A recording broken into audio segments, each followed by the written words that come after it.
Hey everyone, Metagross Freak here, and I have a lot of pistols to go over today, so I'm going to get right into it for this fourth episode of Best Borderlands. Insert weapon type here.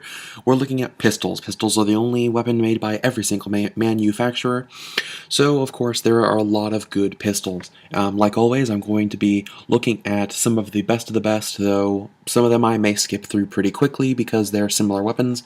I'm going to tell you who they work best on, starting off with the Logans Gun. The Logans Gun is a really interesting pistol obtained from Wilhelm in Borderlands 2, as well as it's a random world drop or can be obtained from the grinder in pre-sequel. It's a Hyperion pistol that is always incendiary. Rounds explode on contact, and they can pierce through enemies doing explosion.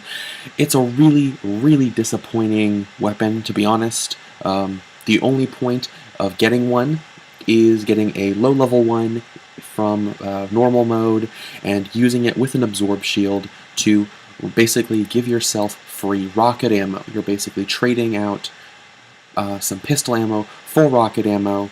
It's actually a relatively easy gun to get. I can get a Logans Gun or a Rolling Thunder from Wilhelm usually within about 5 or 6 tries of farming him. So yeah, go ahead, try to get a really low level one. The lower the level, the better. Usually I get one around level 11, 12, or 13 when I'm trying to farm for one. If you want to use a bunch of rockets and don't want to have to be constantly buying rocket ammo, get a Logans Gun. It, combined with an absorb shield, basically has infinite rockets. Next up is the Maggie. The Maggie is a personal favorite pistol of mine. For the price of 1 bullet, this Jacobs pistol with a Jacobs barrel fires 6 projectiles, so basically it's a shotgun pistol. Unlike the last weapon, the Logans Gun. Unlike the Logans Gun, which is good on literally every character, that is not a Logans Gun. Unlike the Logans Gun, which can be used on any character as long as you're using rocket launchers, the Maggie is not good on everyone, unfortunately. The Maggie is best used on Zero, or Salvador, or Nisha. It can be used on other characters, but it is best used on Salvador, Zero, and Nisha because of their high damage bonuses, as well as their bonuses for using non-elemental weapons, pistols, or Jacobs weapons. Moving on next is the Fibber. The Fibber can be obtained from Mal in Borderlands 2 after a chain of missions, or from the grinder in Borderlands the pre-sequel. It has one of 3 different barrels, all of which have different effects, as well as the fact that the weapon card completely just makes up stats. In fact, it may be completely different stats every time you check it. The Fibber is a pretty cool Hyperion pistol, though depending on the type of barrel you get, it may or may not be as good. One barrel it fires bullets similarly to a shotgun at a low velocity. This is actually pretty decent, similarly to the Maggie. The second barrel shatters upon impact with walls, creating pellets that basically just bounce around. It's really good with Zero or Gauge, especially with Gauge. And the third barrel shoots bullets in an arc that has a bonus 700% critical hit modifier, similar to the Lady Fist, which I will mention later. The arcing bullets is not as good. If you have used the Tinderbox or the Globber from either Borderlands 2 or Borderlands the pre-sequel respectively, you'll know that that kind of a weapon isn't as good. The shotgun style barrel is pretty decent if you don't want to have to farm for a Maggie, but if you're looking for the best one, go for the second barrel, which fires off the bouncing bullets. This one is really good, again, with Gauge, as well as in the pre-sequel, really good with Nisha. Next up, we have the Ruby. For anyone who has completed Rackaholics Anonymous, you'll know that the Ruby is a phenomenal pistol. Basically, any damage dealt by the player heals you for 12% of the damage inflicted. This is just a great pistol, and it comes, because it's a Molly weapon, it comes in all elements. It can be used effectively on any character in Borderlands 2, though probably works best with Zero or Salvador due to their buffs to pistols, or at least Salvador's buffs to pistols, and 0 just being good with guns in general. The elemental effects can also be good depending on the element you have. If you have fire, it's good with Krieg. If you have electric, it can be good with Gauge, and if you have literally anything else, it's good with Maya. Next up, I'm going to skip over one, is the Grog Nozzle. If you don't know what a Grog Nozzle is, where have you been missing out? The Grog Nozzle is a weapon that was droppable for a while during the Borderlands, I think it's $100,000 loot hunt. However, it's a mission-specific weapon obtained during The Beard Makes the Man. It has very low damage, being about 20% of that of other guns that have the exact other pistols that have the same parts. However, it does do ×3 critical hit damage, which is pretty nice compared to other pistols, especially even Molly 1 pistols that has an even higher elemental effect chance. For example, this one at level 1 is a 46.8. That is phenomenal for a level 1 gun. It's always slag and fires slow-moving bullets that explode doing especially extra splash damage, and it heals you for 65% of all the damage done. It also has a drunk effect, which reduces your accuracy and fire rate a little bit, but lets you shoot just ridiculously more projectiles without any extra ammo. It's just a good gun. You're not going to use it for damage, you're going to use it for its support. This is a phenomenal weapon on Salvador, though it can be used on literally every character, though it is best on Salvador. There is one other gun similar called the Probe, which is I guess kind of the pre-sequel equivalent of the Grog Nozzle and the Ruby, which is a weapon obtained from the Torgo mission at the very beginning of pre-sequel. It has really low damage and reduced magazine, kind of similarly to the Grog Nozzle, and it heals you in a function similarly to the Grog Nozzle as well, but it can come in any element like the Ruby. The exact amount that it heals you is unknown. It used to be a lot higher, kind of similarly to the levels of the Grog Nozzle, but was nerfed to oblivion down to roughly the amount of the Ruby does in an early patch. Going on to a Molly 1 weapon, we're looking at the Little Evie. This is not only a pretty decent Molly 1 pistol obtained from Little Sis in the Captain Scarlet DLC, but it's also a reference to Bioshock. It's always shock, has a high elemental effect chance and elemental damage for its level. It also has a high fire rate for a Molly 1 pistol, thanks in part to the Vladoff barrel that is guaranteed. The projectiles fire in a parabolic arc, which can be kind of annoying if you're not used to it. However, killing an enemy increases action skill cooldown rate by 12%. This is actually a really cool weapon if you have long cooldowns, or if you have a short cooldown that you want to make even shorter. There was a glitch that allowed you to basically stack the effect so that you had no cooldown for a while, but I believe it was patched out back in October of 2015. One really cool thing to do with this is essentially get your opponent down to almost no health and finish them off at the very end with a Little Evie to drastically reduce your cooldown. Of course, this pistol is best used on Gauge due to its electrical damage. However, it also works really well on Krieg due to his high cooldown, as well as Maya due to her bonuses to elemental damage.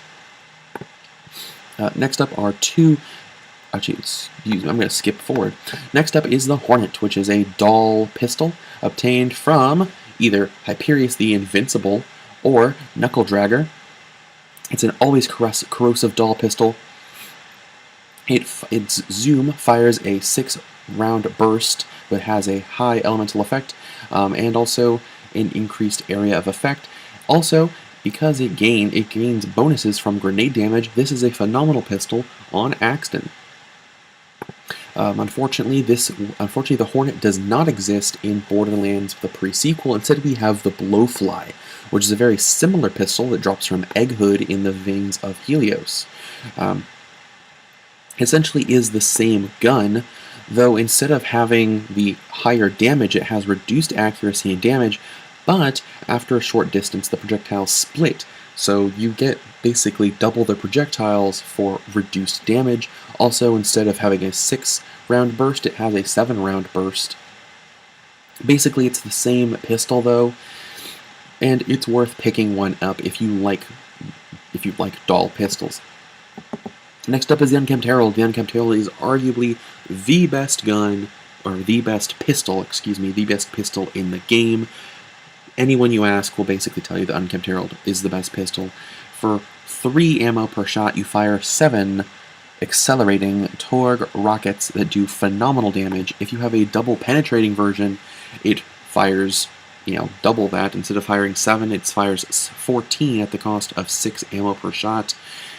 It is a phenomenally powerful pistol and is able to drop from Savage Lee, who was available at the very start of the main story. Basically, all you have to do is get past the opening mission, get Claptrap to the mainland of the Three Horns Valley, and you'll be able to farm the Unkempt Herald. It can also be obtained as an item of the day from the Torg vending machines in the Campaign of Carnage. The Fraggin is essentially the pre-sequel's equivalent to the Unkempt Herald. It fires 5 bullets at a cost of 3 ammo. Not 5 bullets, the 5 Torg mini rockets. It does have a 25% bonus critical hit damage modifier to compensate. However, rather than firing in a horizontal spread like the Unkempt Herald, it fires in kind of a shotgun spread similar to the Maggie. The Fragnum is a little less predictable, but it is still really, really powerful and worth picking up. Unfortunately, it is a random loot drop, so I find the easiest place to get it is from the grinder. Next up is the first of actually 4, yes, 4 Vladov pistols. And those are the Infinity Pistol, the Stinger, the Stalker, and the Proletarian Revolution. These are all Vladov pistols with Vladov barrels, and they're basically all the same thing. Correction, the Stalker does not have a Vladov barrel, but they're all basically the same pistol, just with slightly different effects. The Infinity can be obtained from Doc Mercy, however can also be obtained from Tubby Bones in UVHM, as well as the Gold Golem in the Tiny Tina's Assault on Dragon's Keep DLC. The Infinity does not consume ammo, however, the shots fire in a fixed infinity pattern, ignoring normal recoil, so it can be kind of difficult because essentially the barrel does sway as it shoots in the infinity pattern. However, the longer you aim down the sights, the more accurate it becomes, so you actually can use it effectively to just sniper fire. This is a good gun on Salvador as well as Zero, and if you have Maya's skill in her Harmony Tree that allows you to restore allies' health by shooting them, you can use the Infinity Pistol to keep your allies topped off in a similar fashion to like the Medic from TF2 or a character like Miko from Battleborn. This Stinger is basically a Seraph Vladov pistol obtained from the Ancient Dragons of Destruction. I actually get the Stinger fairly often when farming these guys. It has a horizontal ricochet effect, kind of similarly to the Fibber, which is awesome. It also has a good recoil to fire rate, similarly to the Vladov Anarchist, as well as having an increased fire rate, pretty nice reload speed, good capacity for bullets in its magazine, has low weapon sway, high recoil reduction when aiming down sights, high accuracy, and increased accuracy recovery.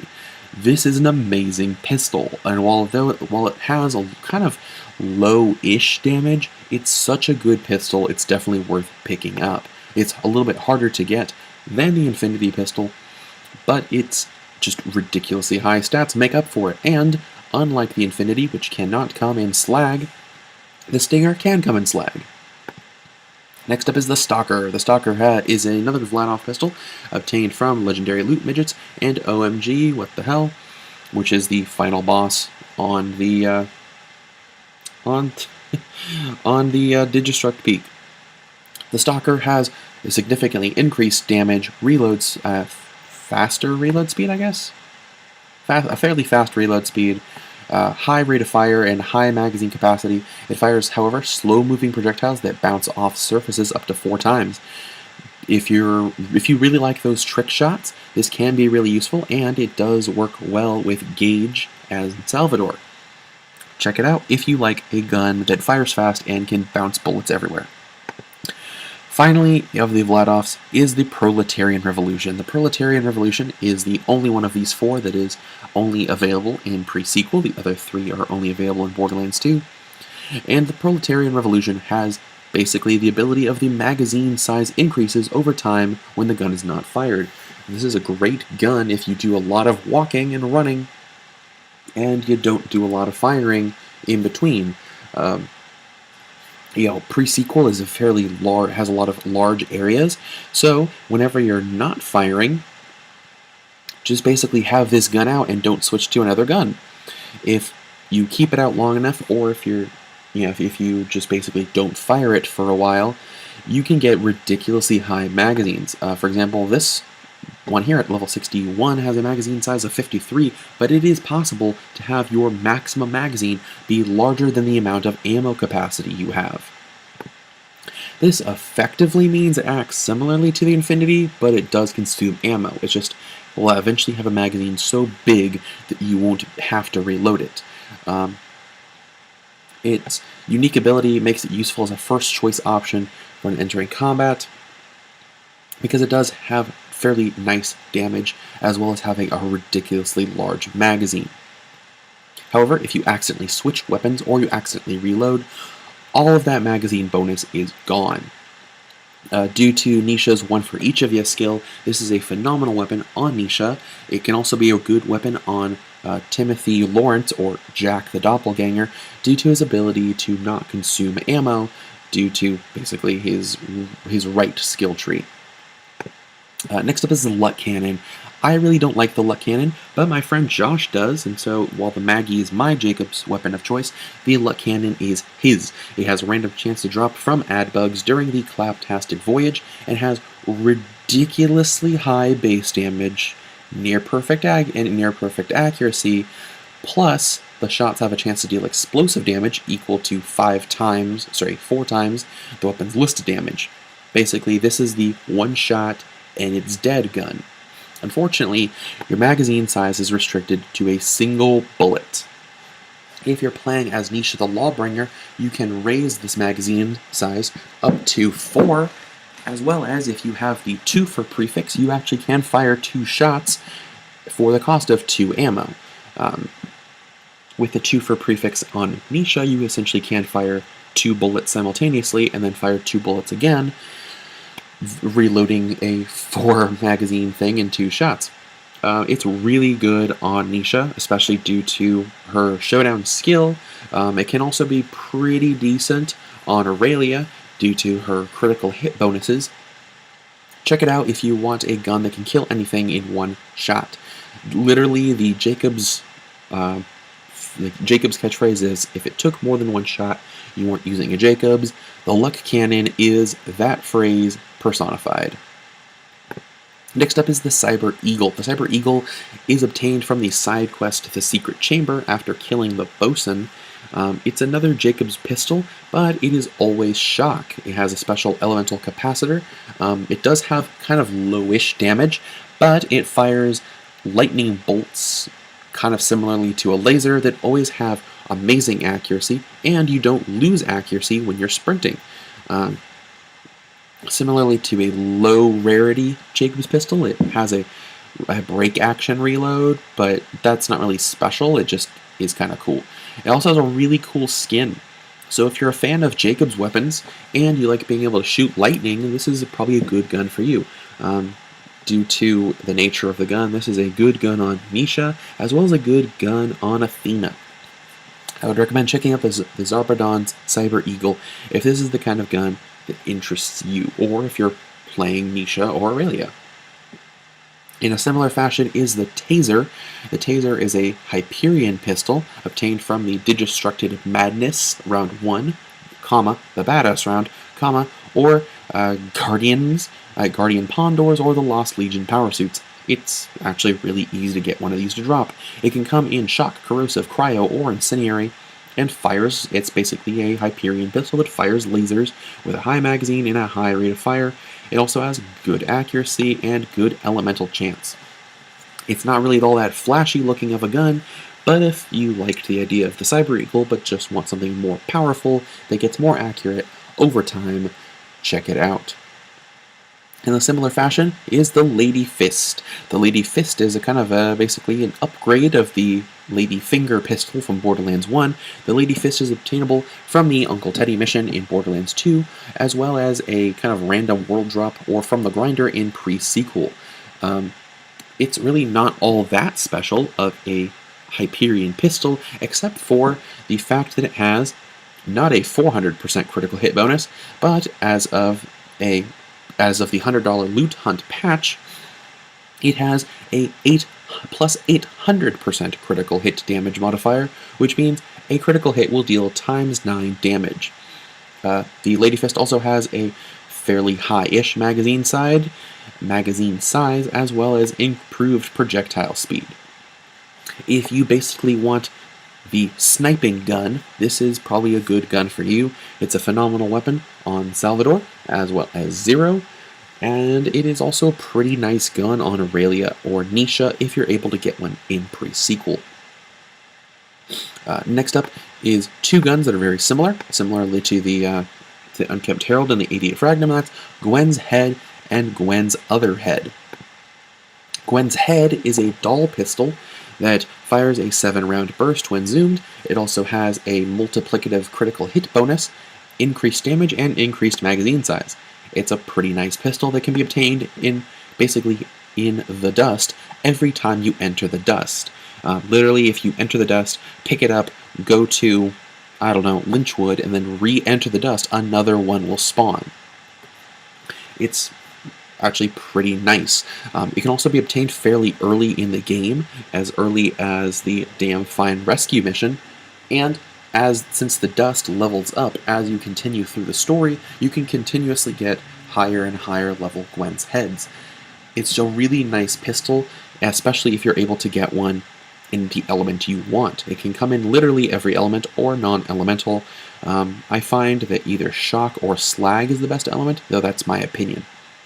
Gwen's Other Head is the pre-sequel equivalent. They can be obtained from Titan Industrial Facility, though it is literally the same method. Every time you enter the Titan Industrial Facility, a box will appear that has the Gwen's Other Head inside, and unfortunately fires a 6-round burst, and fires 2 projectiles at once at the cost of 2 ammo, essentially meaning you're dealing twice as much damage, though. One of these projectiles always fires in a straight line down sight, and the other one fires at a little bit angled to the left, though it does have that same multiplicative critical hit bonus. Instead of coming in slag, it can come in cryo, though this is, because of the extra projectile, actually better than the original Gwen's Head. I would recommend checking out the Gwen's Head or the Gwen's Other Head, again, if you like dull pistols. Next up is the Party Popper. The Party Popper is kind of a really niche gun. It's a really niche gun that fires 7 projectiles at the cost of 1 ammo, similarly to the Maggie. Unfortunately, bullets vanish after traveling a very short distance, and it creates an explosion of confetti and balloons with a unique sound effect every time it's fired. This can be kind of annoying, but if you turn down the sound effects volume in your options, it's not that bad.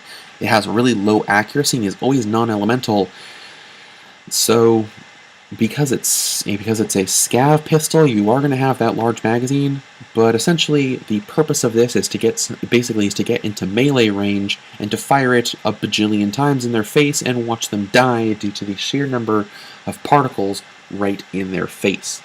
It can be obtained from the the Haxor's mission at the end of the Claptastic Voyage, so it's actually fairly easy to get, and it does do a ton of damage, but it isn't really the easiest pistol to use. It's best when used on Nisha due to her 1 for each of you skill, allowing her to wield 2 of them. It can, because of the explosions, can be good on Claptrap, though really it's best on Nisha. Finally, the last two guns are, again, related guns, similarly to the Dahl and similar to basically all the Dahl pistols and the two Torg pistols we looked at, as well as the Vladov pistols. It's a family of pistols. There we go. And those are the Gunnerang and the Shooterang. The Gunnerang is a Tailor pistol obtained from Rackman in the fridge that, when reloaded, travels in a straight line, then turns around, homing back in on the wielder. And if it comes in close proximity to an enemy, it will home in and explode, otherwise continuing until it basically reaches where the wielder was and then explodes. The Gunnerang is an easier to use Tailor pistol, though isn't perfect, especially if you accidentally blow yourself up in the face with it. It does have above average stats compared to other pistols, though really what you're going to do is you're going to fire once and then reload it. For that reason, you're probably going to want to use shock or slag in order to try to get an elemental effect out of it, though non-elemental damage will give you the most powerful explosion. Meanwhile, the Shooterang is the pre-sequel's equivalent. It doesn't have a specific drop source, unfortunately, so the easiest way to get it is from the grinder. It has increased damage and magazine size, which actually means it has a better explosion than the Gunnerang. The best part is it doesn't actually home in back on you on the way back. Instead, while it's being reloaded, it bounces off surfaces and fires constantly. And because of the increased gun damage, if any of those firing constantly bullets hit anything, they're going to take a buttload of damage. Again, you're going to want to fire it once and reload it, making sure you can deal as much mayhem as possible. If you are familiar with the Avenger SMG from Borderlands 2, it's basically the Avenger's effect added on to the Gunnerang. Anyway, that was a lot of pistols. Thank you all for watching. I know this was, again, kind of a long video, and that's, again, because every manufacturer makes pistols. Until next time, I'm MetaGrossFreak, and thank you all for watching, and good luck with all these weapons. Oh, I forgot to mention, the Gunnerang and Shooterang probably will work best. Sorry, the Shooterang will work best on Claptrap or Nisha. The Gunnerang will probably work best on either Axton the Commando or Krieg the Psycho. Anyway, thank you all for watching, and I'll see you